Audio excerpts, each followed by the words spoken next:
The views and opinions expressed in the following program are those of the participants and do not necessarily reflect those of KSMQ Public Service Media Incorporated or its assigns.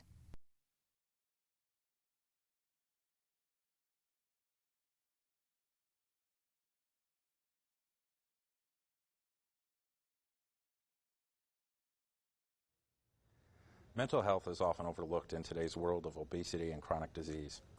Even though the physical body is essential to health, we must not forget to take time for mental health. Today we are joined by a healthcare expert to talk about taking care of our mental health. I'm Sean Riley, and you're watching Health Connections.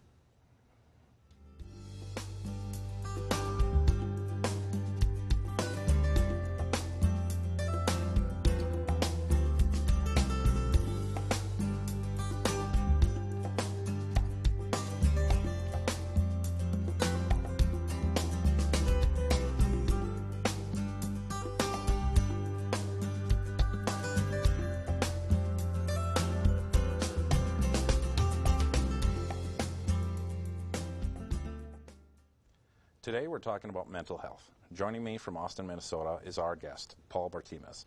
Paul is a licensed independent clinical social worker who provides counseling to couples, families, and individuals. Paul is employed by Catholic Charities. Thank you, Paul, for joining us today. Thank you. So, Paul, many people have a conception about what a social worker is. They might have experience with them at home or at school and such. Tell us what a social worker really is and what it is that you do in your role. Well, in the capacity as a licensed independent clinical social worker, I provide therapy to families, individuals, and couples regarding their mental health status. So we actually engage in therapy with the couples and individuals to help them have a better life. Okay. Well, that's great. So as you engage these individuals, is there any group of people that you don't engage, or is it just anyone who is in that mental health arena? Yeah, we're open to anyone who comes to us. We serve people who have insurance and people who do not have insurance. And when people come to us, it is our job to figure out how we can get them the services that they need. Okay. So, given that everyone's coming to you, I would expect that the national healthcare debate could be a huge ramifications for your day-to-day job. Do you think, with what we've been hearing coming out of Washington lately, that mental health is being addressed? Do you think it's being overlooked in this new healthcare reform discussions? Well, probably the most important piece of legislation which became law January 1st was the Wellstone Act, which guarantees parity of mental health with health services. So in other words, whatever is reimbursed or paid for by medical insurance on the health side of things has to be equally covered on the mental health side of things. And so that opened up an awful lot of opportunities for people to receive mental health treatment where they wouldn't have been able to receive it before. Now the problem is that we still have 50 million people who are uninsured, and many more people who are living and working with enormous deductibles, $2,500, $5,000 deductibles.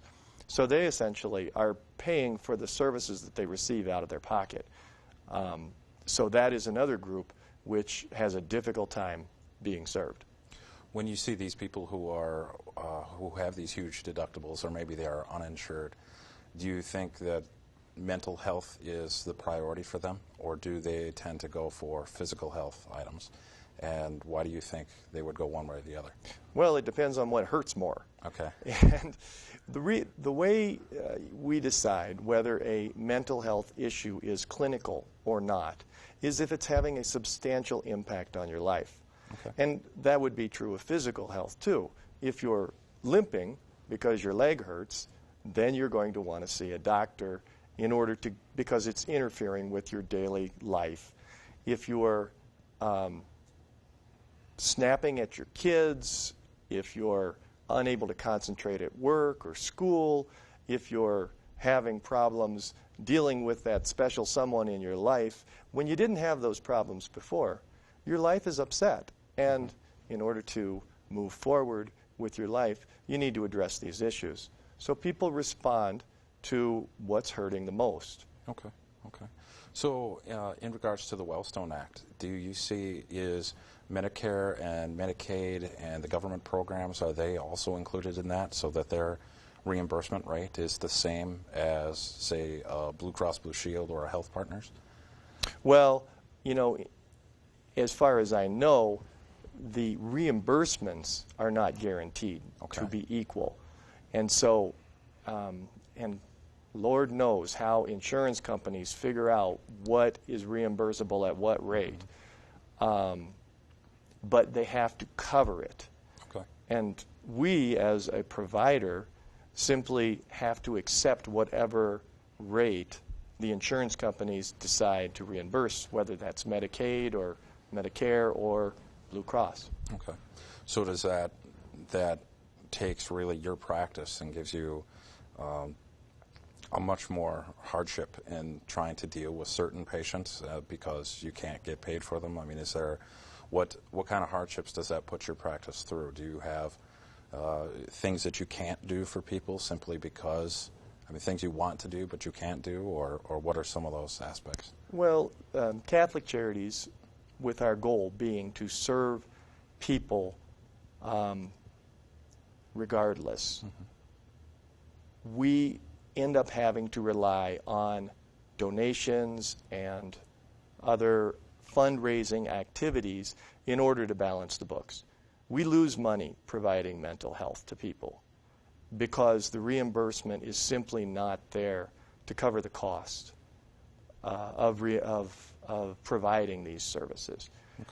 Now, the less money we have to raise, the better. And so we do engage in trying to encourage companies to pay us more for what we do, but we serve everyone. And to do that, we end up losing money.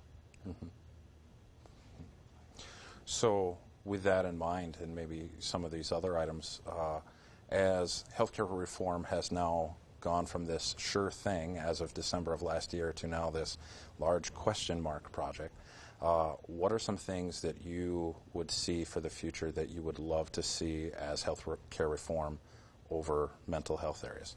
Right. Well, certainly the opportunity that everyone have coverage. Mental health is an area where many, many people do not seek treatment. They feel that things will just get better, or that they simply need to tough this situation out. And if they're actually dealing with clinical depression, you know, this is something that could have a dramatic impact on their life. It could result in the loss of a job. It could result in the loss of a relationship if untreated. So the tendency is that people don't treat these mental health issues.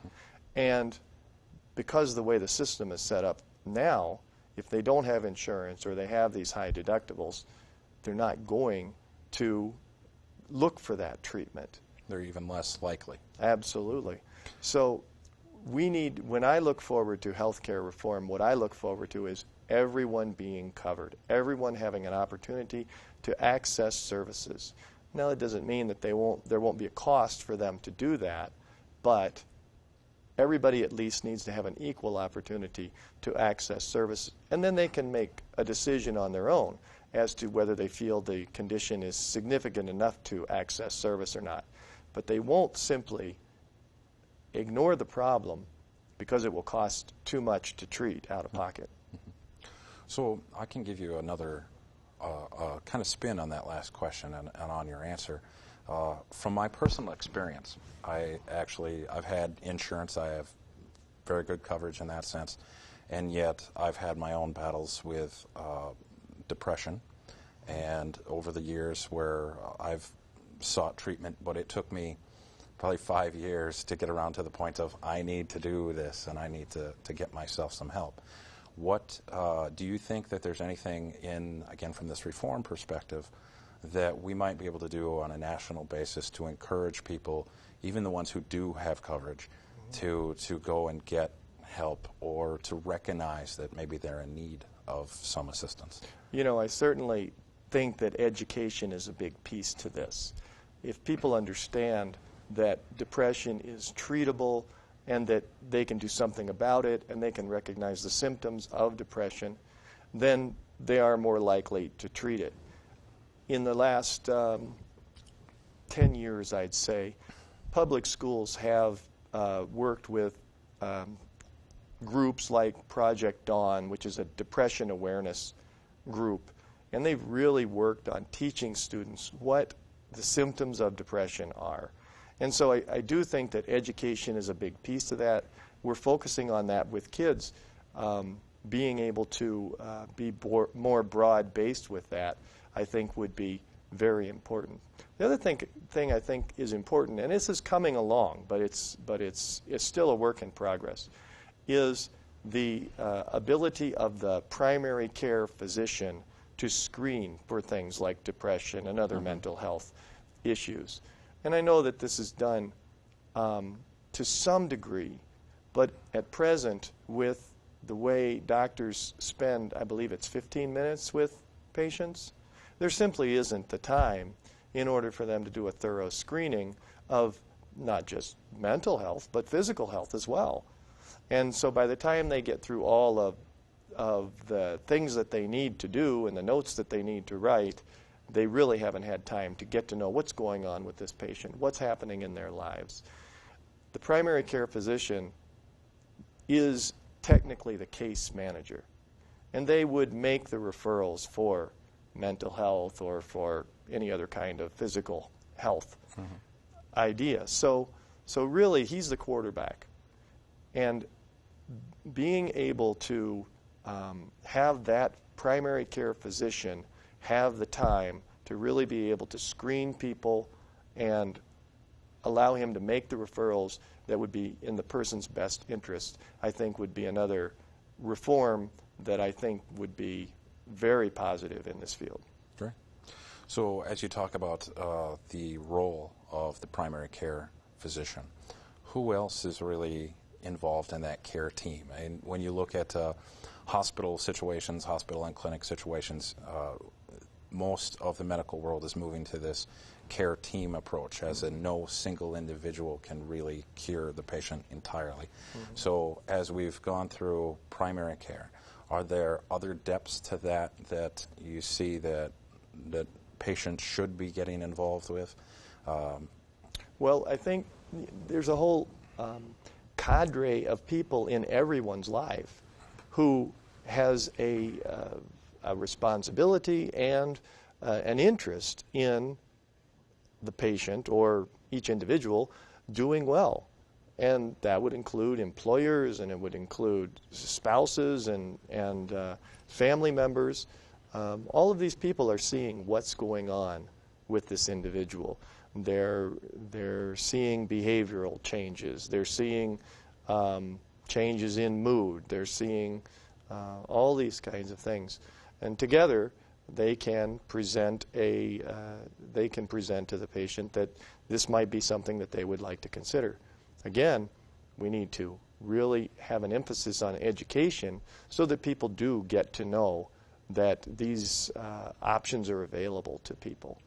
And I must say, many, many employers do have programs in place which, if someone comes to them with an issue, they can refer you to a mental health provider. And as a matter of fact, we get many, many referrals from what is called an EAP service, or an employment assistance plan. These services are purchased by the employer, and then the employee on an anonymous basis can call a mental health worker who is staffing their lines 24 hours a day, 7 days a week. And then that mental health worker can make a decision as to whether the person needs additional services or not, and then often refers them to a local clinic like ours in order to provide those services needed. So how universal are EAP services? Is that something that you only see Fortune 500 companies, or how many companies would you say percentage-wise have a service like that? It is most prevalent in the larger companies. but it is also very, very prevalent in mid-sized companies, companies with 300 to 500 employees and larger frequently have something available. And even in a small business, employers who have an issue, if they bring it to their employer, many times employers are willing to work with employees to help them get the services they need, because it is actually in the employer's best interest down the road, so that that employee is a good employee and connected and so forth. Okay. Well, I have one question that comes to probably more of your local practice, and this actually comes from our followers on Twitter. But what have you seen as far as your workload and case mix, as far as maybe particular disorders and conditions due to the recession? Have you seen an increase in anxieties and mental illness due to the recession? Absolutely. And also regarding veterans returning from war is another big issue that we deal with. The stress level in our community has definitely gone up.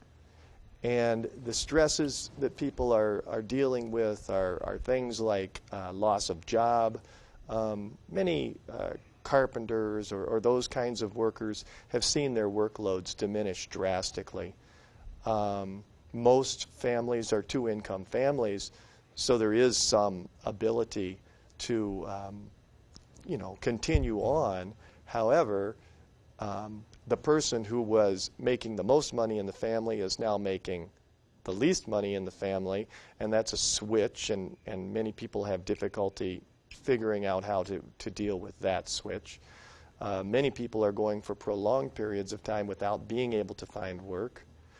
Many people are dealing with issues around foreclosure of their homes. And this can be a very, very dramatic situation for people. Soldiers returning from war have issues of reintegration. They have issues of dealing with injuries. They have issues of dealing with post-traumatic stress. All of these things have seen our local community's stress level and anxiety increase fairly substantially, especially in the last 2 to 3 years. I have a brother who is in Iraq. He's on his second tour in Iraq. He is single, no wife, no family in that sense, but he does have 4 siblings, me being one of them.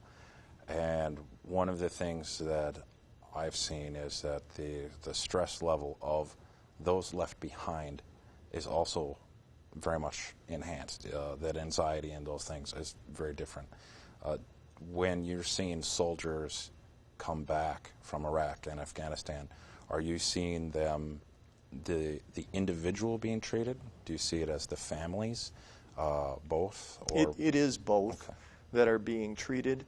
One thing that I haven't seen a lot of, which I kind of wonder at, is that when people are deployed, I'm not seeing a lot of their family members taking advantage of the services that are available to them. The military has actually stepped up in this area. They used to provide some level of coverage where they would cover 3 to 6 sessions. Now they're covering 12 sessions for each family member. They are, and it has to be the immediate family, but there's a lot more support being offered there.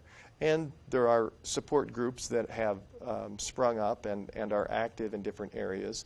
These support groups tend to spring up when there is a deployment and in a local area, and then they sort of disappear once the people return from that area. And so one of the things that happens is you'll have soldiers who are from say, Austin, but they get attached to a unit in Kansas. and then the unit in Kansas is deployed.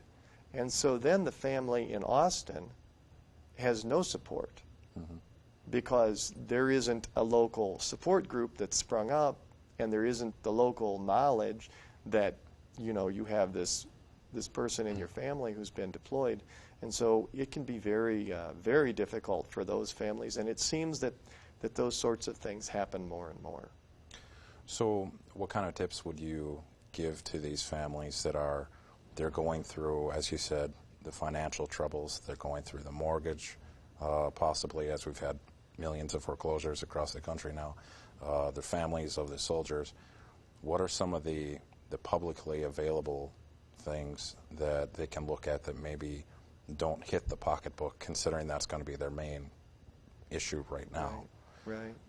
There are resources available on the internet and in the public domain, public libraries, which offer information about the treatment of depression or the treatment of anxiety, these kinds of ideas. Personally, I think that those can be helpful, but I don't think that they can replace the human interaction that occurs in a therapeutic relationship. There is, first of all, as you stated, you have to make a decision that you're going to work on some of these skills in order to get to a better place. And it's one thing to be able to read this in a book or to read this on the internet and then sort of cast it aside or, you know, look at it once and then walk away from it. When you go to that individual and that individual listens to you and you have an opportunity to express the difficulties that you're facing, he's going to give you concrete ideas to work on. And then, when you return, he's going to expect that you have done these things. And that level of accountability is absolutely irreplaceable in terms of getting people to make change. Now, that doesn't mean that they're always going to make all the changes, but sometimes, as one of the Insoo Kim Berg, who's a famous therapist, has said, if you don't know what to change something. So if there's any movement at all, that can be used as a force to continue to move toward health. There does seem to be a bit of a conflict in the mental health versus the physical health arena in how patients are being approached today. It seems that on the mental health arena, it's very much you need that partner, and as you said, someone to help keep you accountable.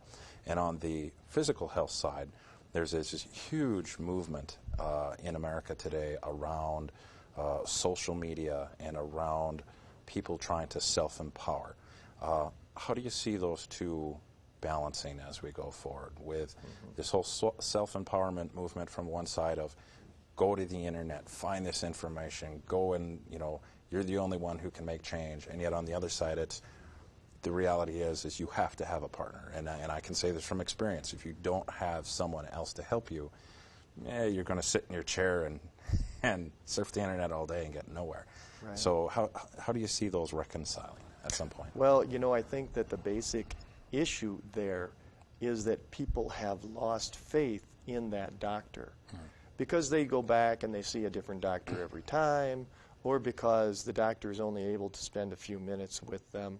They don't ever develop that relationship that you develop in a 50-minute mental health therapy session.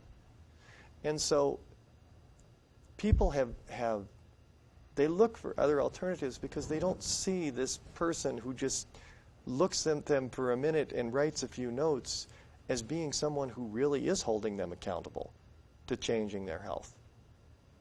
I mean, if your doctor really knew you, really knew what your BMI score was, really knew what your cholesterol level was, really knew you as a person, really knew what you struggled with, then you'd have some faith in him or her, and then you would go back to them, and if he said your BMI score is high and you need to lose some weight, and this is what you need to do in order to do that, you need to meet with a dietitian 3 times, and you need to change your diet. Then when you went back to him, you would have a relationship with him. He would expect that you would have done these things, and you would have probably done some of these things, even if you hadn't done it all, because you would be accountable to him. Mm-hmm. But in the present state, people don't feel accountable to that doctor. Mm-hmm. They pretty much feel like that if they go to the doctor and complain about something, he'll write them a prescription, and that's the basis of their relationship. So everything that you do in mental health, it must be just as stressful for you at some point as you're hearing all of these people, working with these people. What do you do to take care of yourself in this role? I am blessed with the ability to leave stuff behind.